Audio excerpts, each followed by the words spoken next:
All right, so how'd you do with the first 8 measures of Bebop line number 21? Remember, this is a line played by Bill Evans on the first 8 measures of Autumn Leaves.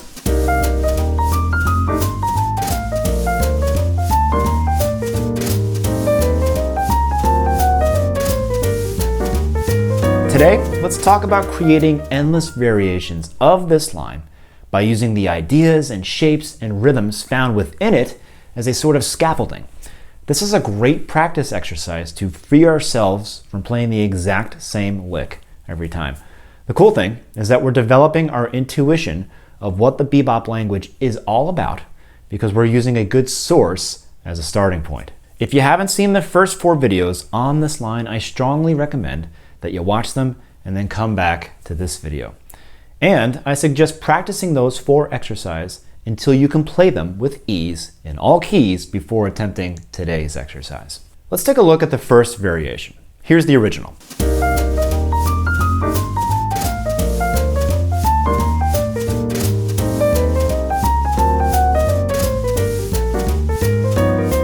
And now we're going to play this.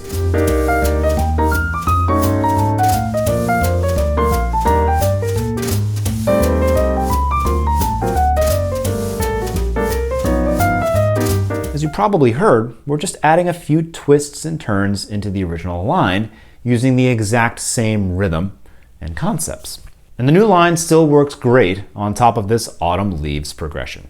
So in step 1, let's play the first 2 measures of the original and then the variation. The only thing we're changing is the shape of the A minor 11 arpeggio at the end. So instead of playing an ascending arpeggio,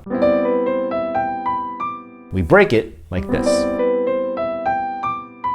And then for the D7, instead of descending using the Mixolydian scale, we'll use the Mixo flat 9 flat 13. Remember, we can always borrow from minor on dominant chords.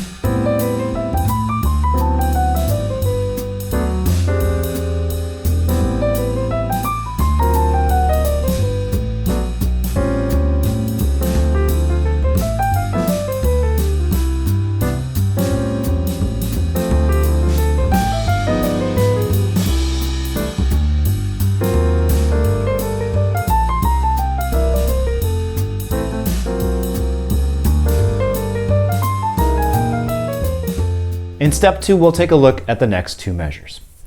Now we're only changing the shape of the G major 7 arpeggio from this to this. You can always change the shapes of the arpeggios you play to create more angular lines, which work great.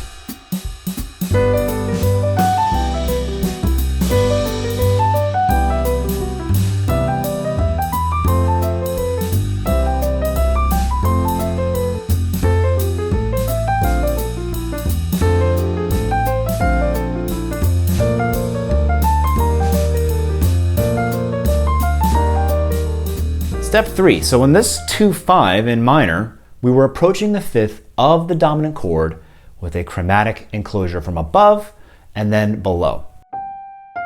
And then descend using the Mixo flat 9 flat 13. And at the end, we needed to add 2 chromatic passing tones, creating a chromatic line to target the 3rd of our E minor 7 chord. But look what happens if we change that enclosure to target the flat 7 of the dominant chord by using a chromatic from below, diatonic from above. Now we don't need to add the chromatic passing tones at the end.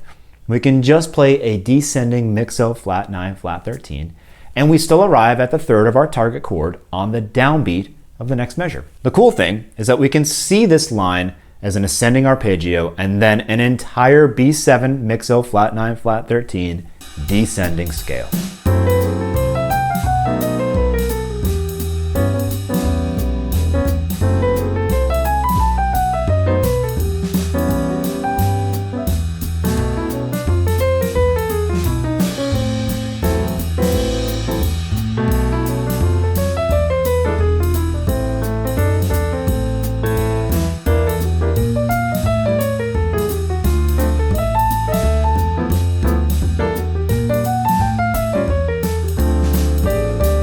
Step 4, in the last two measures, we're only going to change the last measure. In the original, we were playing this. And we were thinking of this B flat as the blues note. But if we change the perspective to seeing it as a chromatic approach to the 5 of the chord, we can keep ascending. And if we add a double chromatic approach to the C, we turn it into this. Notice how at the end, we added a leap down to the root of the chord. These sort of leaps are ubiquitous in the bebop language.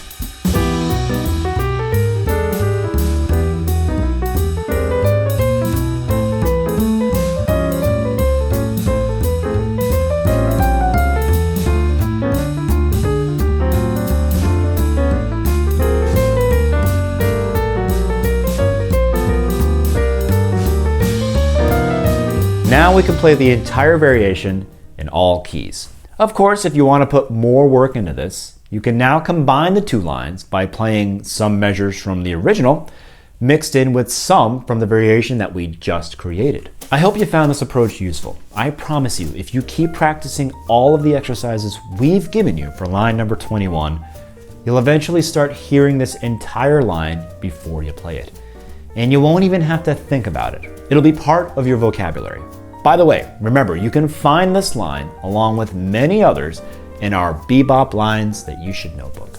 You can learn more about this book, which includes lines and variations from all of the masters, backing tracks, and demos on mDecks.com. All of our members will receive a PDF to help you with today's concept. If you're not a member yet, go ahead and become one by clicking on the Join button down below or the link provided. And don't worry if you've missed out on any of our exclusive content to this point, you can check it out in our music theory journal on mDecks.com. Don't forget to leave a comment or a question down below and keep sharing this with your friends. That's really helpful. Stick around, check out one of these two videos here, and we'll catch you next time.